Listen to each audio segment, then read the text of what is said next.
Class 7 এর ছাত্রছাত্রীদের জন্য আজকে আমি কারকের বিষয়টি নিয়ে আলোচনা করব। ইতিমধ্যে আমাকে অনেকেই তোমরা বলেছো যে স্যার, কারকটা নিয়ে একটু সমস্যা হচ্ছে, আপনি যদি কারকটাকে একটু সহজ সরলভাবে বুঝিয়ে দেন তাহলে ভালো হয়। তো দেখো, আমি কয়েকদিন ধরে ভাবছি কিভাবে কারকটাকে তোমাদের মধ্যে সহজ সরলভাবে বোঝানো যাবে। ভাবতে ভাবতে ঠিক করলাম যে আমি যদি একটা বাক্যের মাধ্যমে সব কারকগুলোকে দেখাই তাহলে খুব কম সময়ের মধ্যে কম পরিশ্রমে তোমরা কারকটাকে বুঝতে পারবে।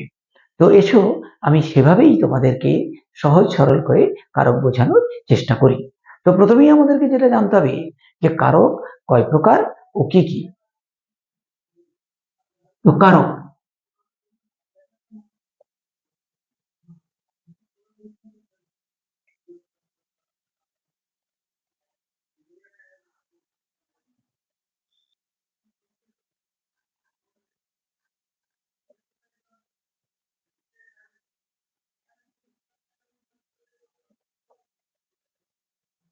তাহলে আমি দেখলাম কর্তৃকারক, কর্মকারক, করণকারক, নিমিত্তকারক, উপাদান কারক, অধিকরণ কারক, এই 6টি ভাগে কারককে ভাগ করা যায়।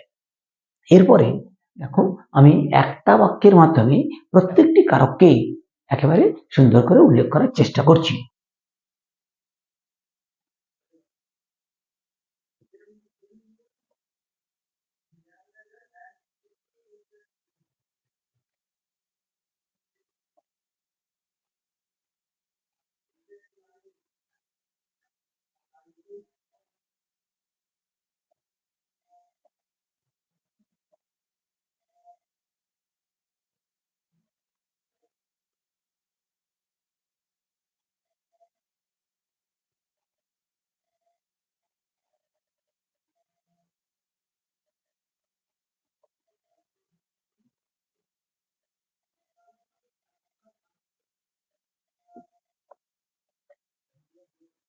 তাহলে কি লিখলাম? রাজা হর্ষবর্ধন প্রয়াগের মেলায় স্বহস্তে নিজ অর্থভাণ্ডার হতে দরিদ্র প্রজাদের অর্থ দান করতেন। প্রথমে কে দান করতেন? দান করতেন,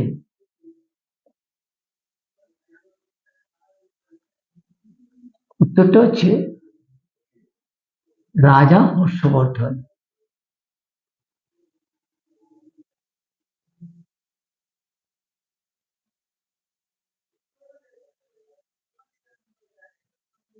তাহলে এটা কি? কর্তৃকারক।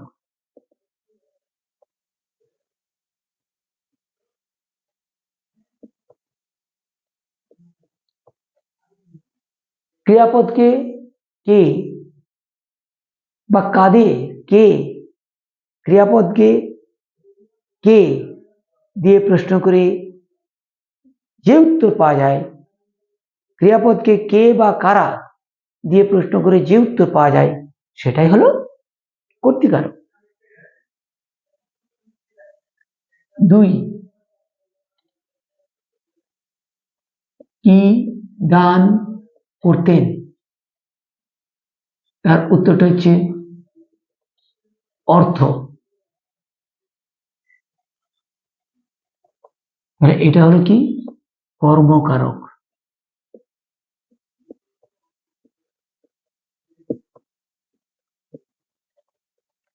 ক্রিয়াপদকে কি দিয়ে প্রশ্ন করলে যে উত্তর পাওয়া যায় সেটাই হলো কর্মকারক। 3,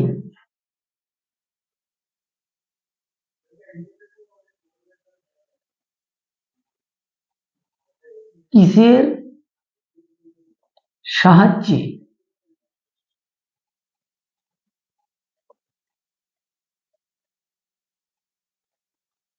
দান করতেন?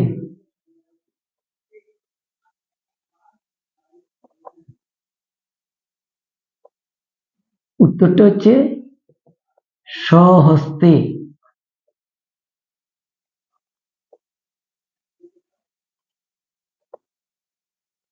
করণ কারক।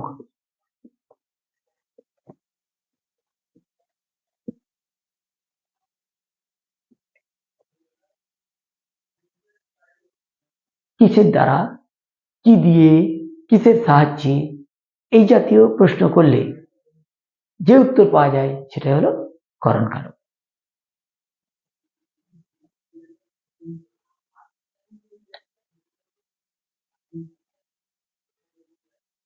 কাদের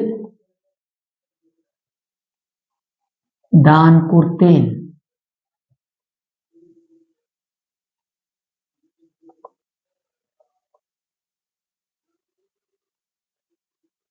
প্রজাদের।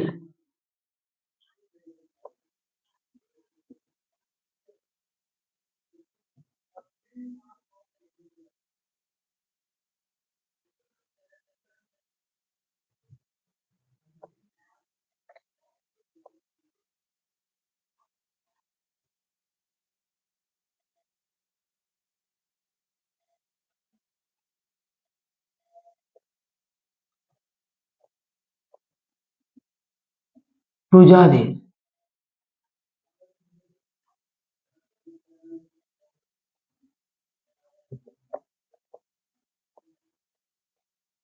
এটা হলো নিমিত্ত কারক।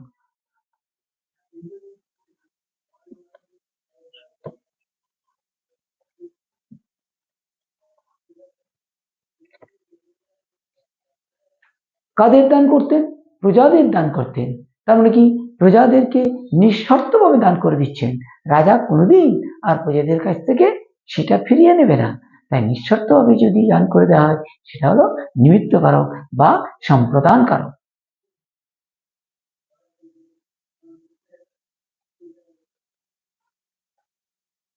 কোথা হতে দান করতেন?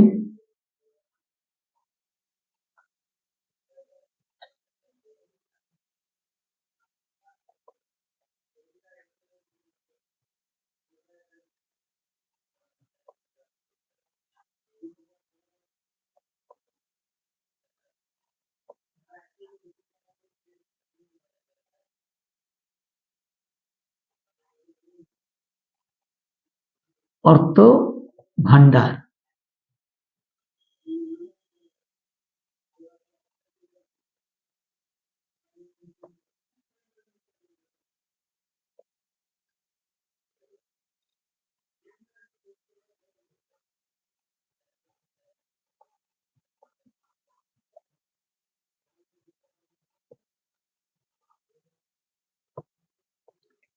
অপাদান কারক।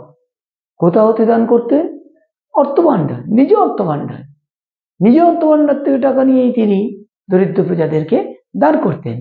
তাই এটা হচ্ছে হতে বা থেকে থাকলে এটা অপদান কারক হয়, তাই এটা অপদান কারক। কোথায়?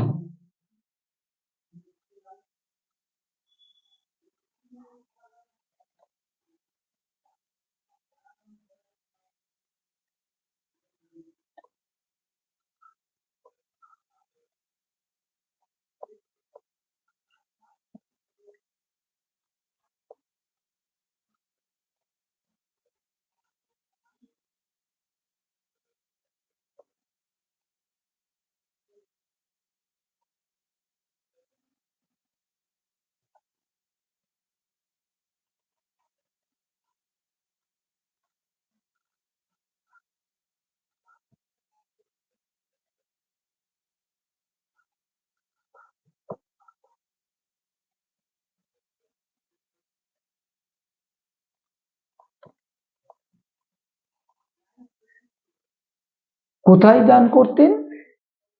প্রয়াগে। তাহলে প্রয়াগটা হলো একটা স্থান বা একটা জায়গা।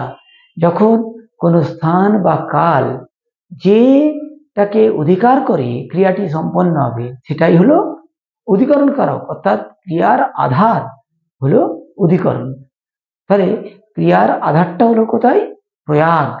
প্রয়াগেই এই ঘটনাটা ঘটতো, তাই প্রয়াগটা হলো অধিকরণ কারক। তার মানে আমি তাহলে কি দেখলাম? কে দিয়ে ক্রিয়াপদকে কে দিয়ে প্রশ্ন করলে যে উত্তর পাওয়া যাচ্ছে সেটা হচ্ছে কর্তৃকারক। ক্রিয়াপদকে কি দিয়ে প্রশ্ন করলে যে উত্তর পাওয়া যাচ্ছে সেটা হচ্ছে কর্মকারক। ক্রিয়াপদকে কিসের দ্বারা, দিয়া বা সাহায্যে, এটা দিয়ে যদি প্রশ্ন করা হয় তাহলে সেটা যে উত্তর পাবো সেটা হবে করণ কারক। ক্রিয়া পদকে কাদের দান করা হচ্ছে, কাদের দিয়ে প্রশ্ন করা হলে সেটা হলো নিমিত্তকারক বা সম্প্রদায়কারক। কোথা হতে যদি প্রশ্ন করা হয় তাহলে তার উত্তরে যেটা হবে সেটা হচ্ছে অপাদানকারক।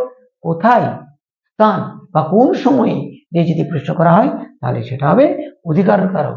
আশা করি এই একটা বাক্যের মাধ্যমে তোমরা ছটা যে কারক আছে সেই ছটা কারক পরিষ্কার করে বুঝতে পারলে। যদি ভিডিওটা তোমাদের ভালো লেগে থাকে তাহলে অবশ্যই তোমরা চ্যানেলটিকে সাবস্ক্রাইব, লাইক এবং শেয়ার করবে, আর পাশে থাকা বেল আইকনটি ক্লিক করে রাখবে যাতে করে পরবর্তী ভিডিওর নোটিফিকেশন তোমাদের কাছে দ্রুত পৌঁছে যায়। তাহলে এখানে শেষ করছি, দেখা হবে আগামী ভিডিওতে।